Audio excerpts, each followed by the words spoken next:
Para quem não me conhece, eu sou o Matoso, o amor da Fernanda. A gente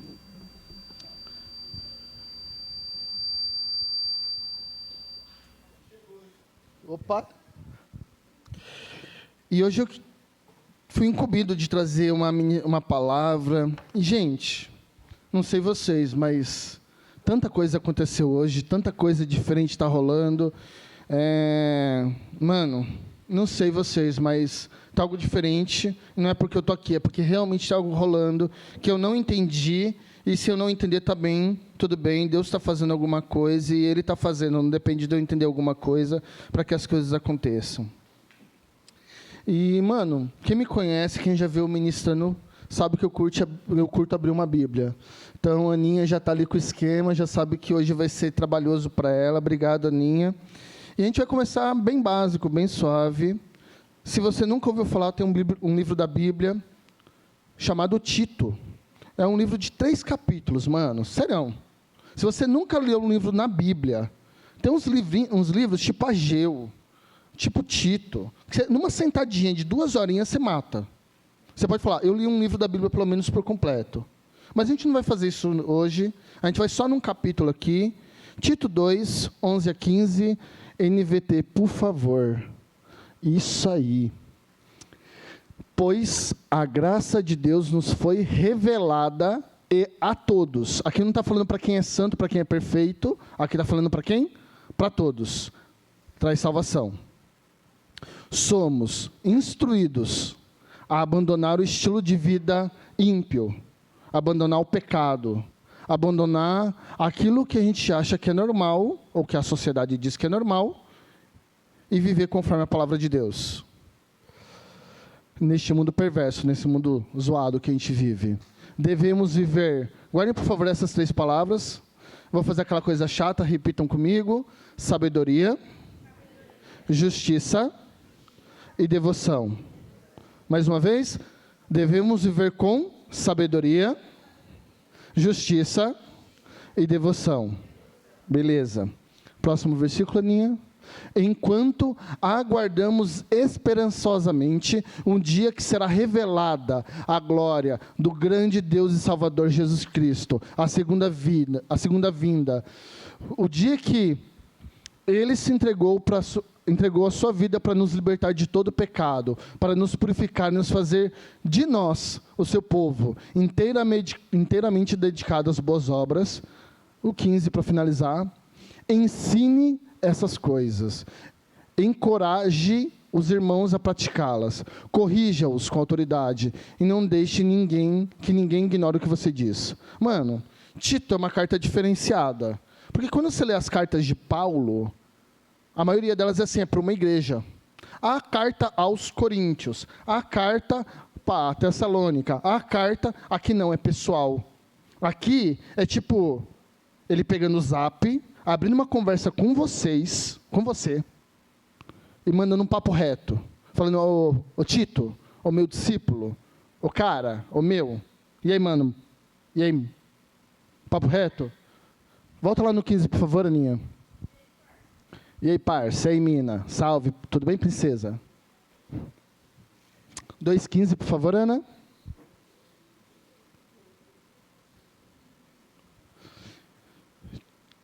Paulo está falando para vocês, ensinem essas coisas. Quais coisas que acabamos de falar? Os princípios, as 3 palavrinhas mágicas que a gente vai repetir. Encoraje os seus irmãos, ou seja, quem está do seu lado aí, não vou falar para cutucar, porque isso daí a gente não tá no culto de domingo, mas assim, quem está do seu lado, Paulo está falando, você tem obrigação de fazer com que você viva isso, e quem está do seu lado, você tem que encorajar ele a viver isso também, a praticá-las. Corrija com autoridade. Aqui não está falando correção com tapa na cara ou aquela palavra de enfrentamento, mas corrija com autoridade. E não deixe com que as pessoas ignorem o que você está falando, porque aqui ele está falando sobre princípios da palavra de Deus. Beleza, é baseado nesse texto que a gente vai prosseguir.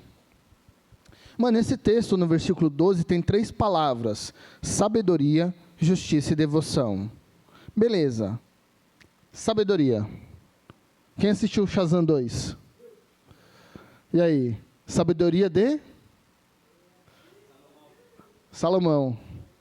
Boa. Então, quem assistiu Shazam, as letras do nome do super-herói, a primeira letra é o S. E lá é o poder da sabedoria de Salomão. Por quê? Quem sabe onde está falando da sabedoria de Salomão na Bíblia? Pá, alguém lembra? Vamos lá em 1 Reis 3. 1 Reis 3, de 5 a 12. Ô, Gão, já que você está animado, chega aí. Chega aí, Gão.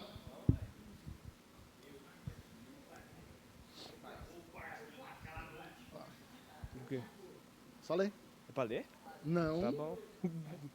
Naquela noite... Quê? Naquela noite, o Senhor apareceu a Salomão num sonho e lhe disse: peça o que quiser e eu lhe darei. Continua. Salomão respondeu, obrigado. Salomão respondeu: tu mostraste grande amor leal ao teu servo, meu pai, Davi, pois ele foi fiel, justo e verdadeiro diante de ti. Agora, continuaste a mostrar teu grande amor leal, dando-lhe um filho para sentar-se em seu trono. Rapaz, agora, ó Senhor, meu Deus, tu me fizeste reinar em lugar de meu pai, Davi, mas sou como uma criança pequena que não sabe o que fazer. Gente, quem já se sentiu, vocês adolescentes principalmente, chega num rolê, tem um monte de crente velho, uns líderes, um pastor, e você fala, cara, eu sou uma criança aqui, não sei de nada aqui, que eu tô aqui, tô aqui no louvor, mas tem um monte de gente aqui mais velha do que eu, tô aqui falando da Bíblia, tem o pastor Brás aqui do lado, tem o pastor Eduardo, quem que sou eu na fila do pão? Quem já se sentiu assim, como uma criança no meio dos mais velhos e falando, sei de nada, tô quietinho aqui, só vou acompanhar o barco? O que Salomão está falando agora para Deus? Deus está falando com ele pessoalmente. Fala o que você quiser, mano, papo reto. E ele fala assim, eu sei que eu estou guiando o povo aqui, mas eu não sei de nada, não. Continua, filho. Já que eu parei, né? Aqui estou, no meio do teu povo escolhido, uma nação tão grande e numerosa que nem se pode contar. Dá a teu servo um coração compreensivo, para que eu possa governar bem o teu povo e saber a diferença entre o certo e o errado. Pois quem é capaz de governar sozinho, este tem grande povo. O Senhor se agradou do pedido de Salomão. Por isso, Deus respondeu: uma vez que você pediu sabedoria para governar meu povo com justiça, e não vida longa, nem riqueza, nem a morte de seus inimigos, atenderei a seu pedido. E eu lhe darei um coração sábio e compreensível como ninguém teve, nem jamais terá. Obrigado, Gão. Gente, Salomão era filho de Davi. Cara, com certeza, Salomão viu seu pai escrevendo salmos. Ele sabia a história que Davi teve com Saul. Devia saber que seu pai era um pastor de ovelha. Devia saber que ele foi ungido quando era adolescente e que só foi rei depois de uns 20 anos. Cara, Salomão, ele sabia que ele não era capaz, pela força da sua própria mente, dos seus próprios braços, para ser o rei de Israel. E ele pede sabedoria. E Deus se agrada do pedido dele. E por se agradar do pedido dele, Deus dá sabedoria, dá justiça, dá compreensão entre o bem e o mal. E outras coisas mais, tornando ele o homem mais rico e poderoso, segundo a palavra de Deus. Tá. Mas o versículo 14 tem um porém. Se você me seguir e obedecer os meus decretos e mandamentos, como fez seu pai, lhe darei uma vida longa. Se, condição, ou seja, se você se manter em santidade, ô palavrinha que pega adolescente, santidade. E aí, eu fico perguntando para vocês, aqui Deus não foi controverso com o mandamento. honra teu pai e tua mãe. Se você manter fiel ao que eu, seu pai, estou te ensinando agora, te farei longos os dias aqui na terra. Beleza. Primeira palavrinha, sabedoria. Sabedoria de Salomão. A gente pode clamar a Deus sabedoria. Ah, Matoso, você fala isso porque é fácil, porque você é um cara que gosta de ler a Bíblia e é inteligente. Beleza. A minha principal oração quando eu era adolescente era sabedoria. Porque eu me achava que eu não era capaz. Porque eu vivia no meio de pastores. Meu pai era pastor, missionário no meio de outros pastores, onde qualquer um que estava do meu lado era pastor, ou era evangelista, ou era alguma coisa grande na igreja. Eu me sentia incapaz. E essa era a minha visão de adolescente. E por causa disso, eu pedi a Deus sabedoria. E foi a minha oração durante muitos anos. Até entender que essa oração foi atendida, demorou. Então, assim, pelo menos para mim, ela funcionou um pouquinho. Está faltando um pouco, mas a gente vai alcançar. Tá? E próxima palavra é justiça. Cara, por incrível que pareça, 1 Reis 3 também. O texto mais conhecido de Salomão. A primeira parte é chamada de sabedoria de Salomão. Essa segunda parte, que são os próximos 5 versículos para frente, é conhecido como a justiça de Salomão. E a gente vai ler, eu vou ler rapidinho, tá? Do 16 ao 28. Algum tempo depois, 2 prostitutas compareceram diante do rei para resolver uma questão. Disse uma delas: por favor, meu senhor, essa mulher e eu moramos na mesma casa. Eu dei à luz um filho quando ela estava comigo na casa. 3 dias depois, essa mulher também teve à luz um filho. Estávamos nós nas 2 casas e não havia mais ninguém ali. O bebê dela morreu durante a noite porque ela rolou sobre ele enquanto dormia. Então ela se levantou de noite, tirou o meu filho do meu lado enquanto eu dormia e pôs para dormir ao lado dela. Depois colocou o filho dela, que estava morto, em meus braços. De manhã cedo, quando fui amamentar meu filho, ele estava morto.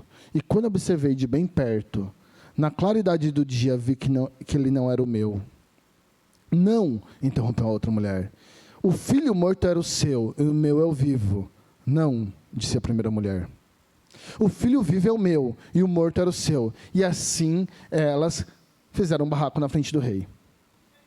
Então o rei disse: beleza, vamos esclarecer as coisas. As duas afirmam que o filho é seu, e cada um diz que o morto é o da outra. Pois bem, me traz uma espada aí. Trouxeram uma espada para o rei.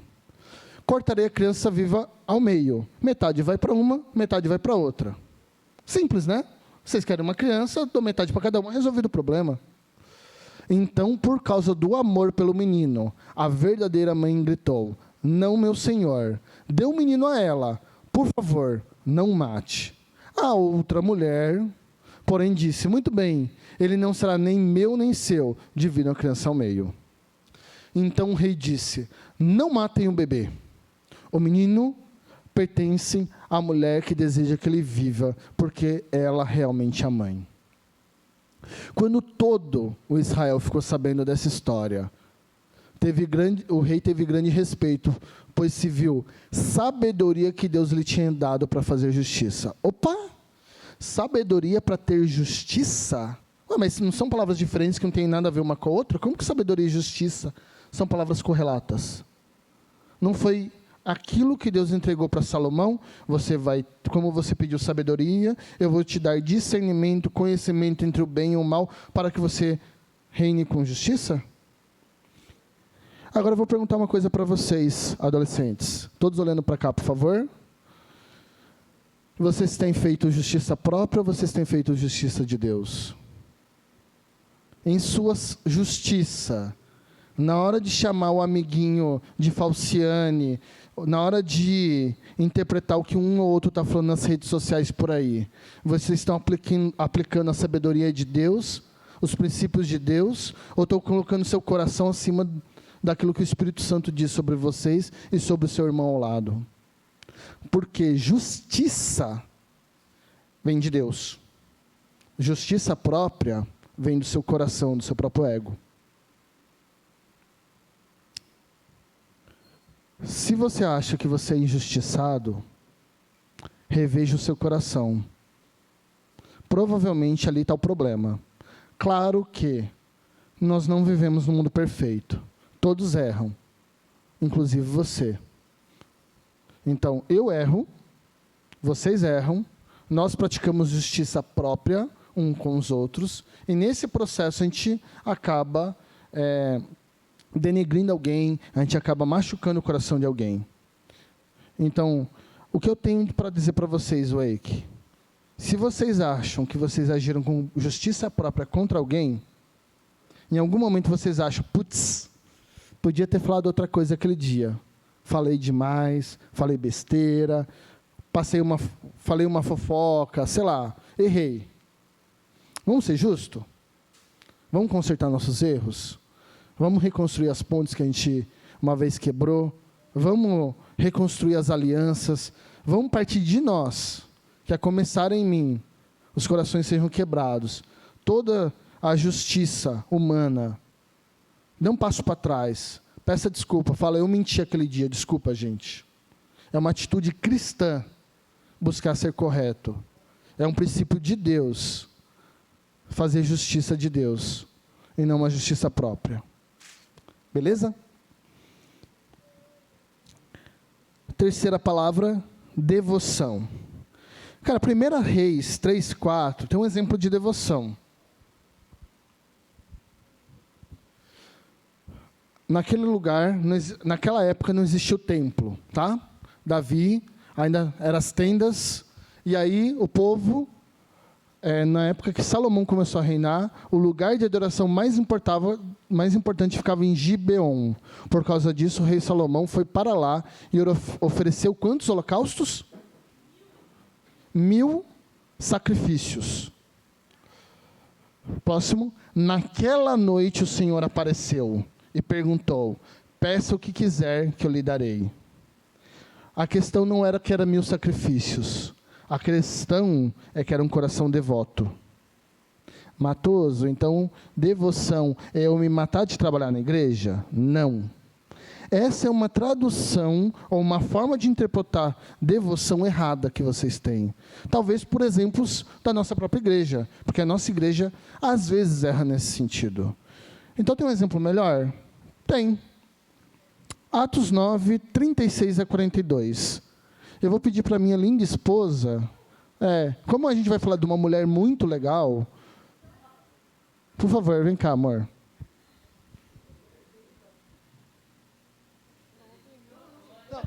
Eu estou ouvindo, hein, Azar?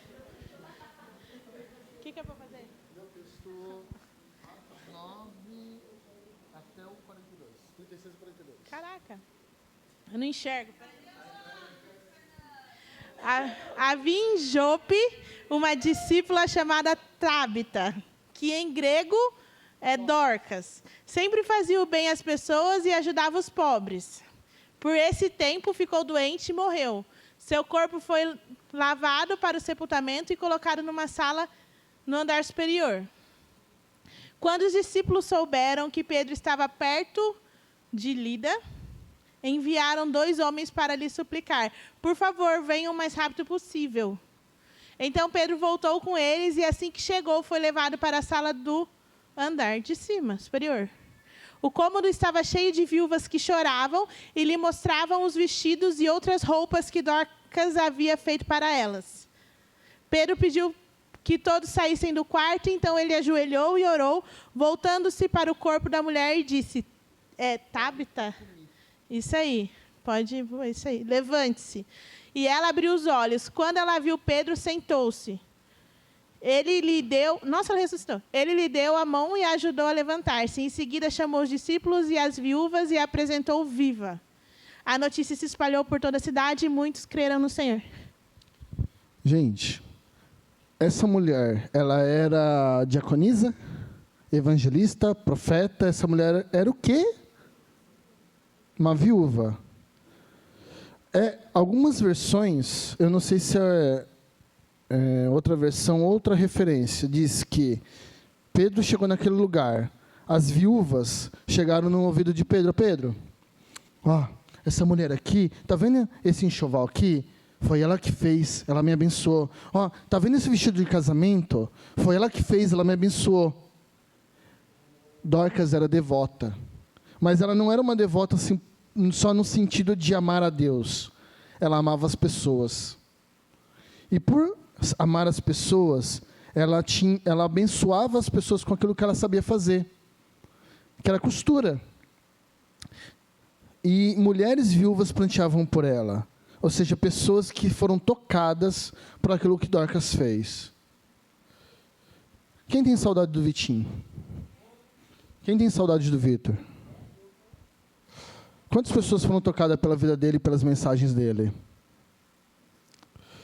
Gente, são pessoas assim, que gastaram tempo com a gente. Pessoas que não ficaram só vindo no culto. Não, é pessoa que no particular, no off, te chamava, e aí, parça, tudo suave? Como você está hoje? Pô, vi que uma postagem sua, vi que você estava meio estranho, mano. São pessoas assim que a gente vê que tem uma devoção. São pessoas que estão buscando, são dedicadas a vocês. E esse tipo de devoção é mais importante que a devoção de Salomão. No sentido de, não é 1000 ofertas, é realmente buscar a Deus. E, gente, Tito era alguém como a gente. Alguém que estava no front. Paulo era um discipulador, mandando uma carta, que demorou, 3 meses para chegar, mandando instruções para o filho da fé dele. Eu sei que não está fácil, eu sei que você não se sente capaz, eu sei que você precisa de alguém do seu lado, e às vezes você não tem. Mas o que eu estou te dando de instrução é, tenha sabedoria, tenha justiça do reino, e seja devoto às pessoas. E pensando nisso, eu já vou pedir para o louvor vir subindo. Eu comecei a pensar, eu e a Fer, a gente estava... Essa ministração, na verdade, nasceu no momento que a gente estava lá em casa, a gente foi fazer uma devocional. Aquele dia, por acaso, a Lívia dormiu com a gente foi fazer nossa devocional, e ela estava lá. E a gente começou a conversar e tudo mais. E veio exatamente essa palavra para a gente começou a falar, conversar, eu falei, e tal coisa, e tal coisa, e tal coisa, e essa ministração veio pronta. E tinha uma canção também, um louvor, que a gente estava ministrando. E eu queria falar um pouquinho desse louvor, da origem desse louvor. Em Lucas 2, 25 a 35, por favor, Ana. Naquela época, naquele tempo, em Jerusalém tinha um homem chamado Simeão. Um homem chamado Simeão. Ele era justo e devoto. Esperava ansiosamente pela restauração de Israel. Restauração de Israel é tanto política, que é o que eles esperam até hoje. Mas uma outra interpretação de restauração de Israel é a vinda do Messias, Jesus, o Messias. Ele esperava ansiosamente pela vinda do Messias. O Espírito Santo estava sobre ele. Gente, é Lucas, não Atos. Não eram todos que tinham o Espírito Santo. O Espírito Santo não estavam com várias pessoas. O Espírito Santo só estavam com reis e profetas. O que vocês têm pleno acesso agora, o Consolador, o Espírito Santo que está no coração de vocês, era exclusividade de algumas pessoas. E, 26, por favor. E o Espírito Santo lhe havia revelado que ele não morreria enquanto não visse o Cristo. Imagina, mano, ô Simeão, estou aqui com uma revelação. Cara, você não vai morrer. Enquanto você não vê Jesus, o Messias, o Cristo, você só vai morrer depois que você ver ele. 27. E nesse dia, o Espírito o conduziu ao templo. Ou seja, estava lá em casa, estava de boa. O Espírito Santo vai para o templo. Por quê? Não, vai para o templo. Só estou mandando. Vai, obedece. Quando Maria e José chegaram para apresentar o menino Jesus ao Senhor, como a lei exigia. A lei dizia que o menino de 8 dias de idade tinha que ser levado para o templo ou para a sinagoga mais próxima, para ser feito o corte do prepúcio. e num ato religioso, numa rotina, numa escala, num ato comum. Ou seja, numa obrigação de ir na igreja num domingo, como se fosse para a gente, eles levaram Jesus na igreja. Lá encontraram com Simeão. E Simeão, um homem de Deus, tomou a criança nos braços. Quantos dias Jesus tinha? 8. Louvou a Deus dizendo: soberano Deus, agora podes me levar em paz o teu servo, como prometeste. Vi a tua salvação, porque preparaste para todos os povos. Ele é uma luz de revelação às nações, e ele é a glória do teu povo, Israel. Os pais de Jesus ficaram admirados com essas palavras, com o que se dizia a respeito dele. Pode ir. Obrigado, Ana. Gente, primeiro milagre de Jesus, ele tinha 33. Quando ele nasceu, 3 reis magos vieram trazendo ouro, mirra e incenso como oferta. Todo mundo já escutou isso. Crente, não crente, isso daí é tradição de Natal. Esse texto está falando que com 8 dias, um dia comum, um culto comum, alguém foi falado: o Espírito Santo chegou, vai lá porque eu tenho uma coisa para você fazer. E ele foi. E ele viu o Messias, ainda um bebê. Ele viu aquilo que ninguém podia ver, porque não era revelado, porque ele não estava num cavalo branco, porque ele não estava com uma armadura brilhante, com uma espada em mãos. Ele era apenas o Messias, o Filho de Deus. Mas ali, mesmo em sua pequenez, na sua insignificância, ele já era, ele já é, ele há de ser para sempre. Parece distante para a gente, parece difícil, porque a gente sabe que a gente não é capaz. Parece que o altar é pesado, parece que santidade é uma palavra que machuca, parece que falar de pecado, sei lá, é zoado, porque são coisas que não pesam o nosso coração. Perfeição pra gente é um filtro no Instagram, não é uma vida com Deus. Eu queria que você escutasse essa canção, que vocês ouvissem com o coração aberto, realmente, coração aberto. Se você não conhece a letra e você está com dificuldade vai passar a letra, mas que vocês tenham o coração aberto. Acima de tudo, agora não é o momento de sair, não é o momento de conversar, é o momento de estar diante da presença de Deus.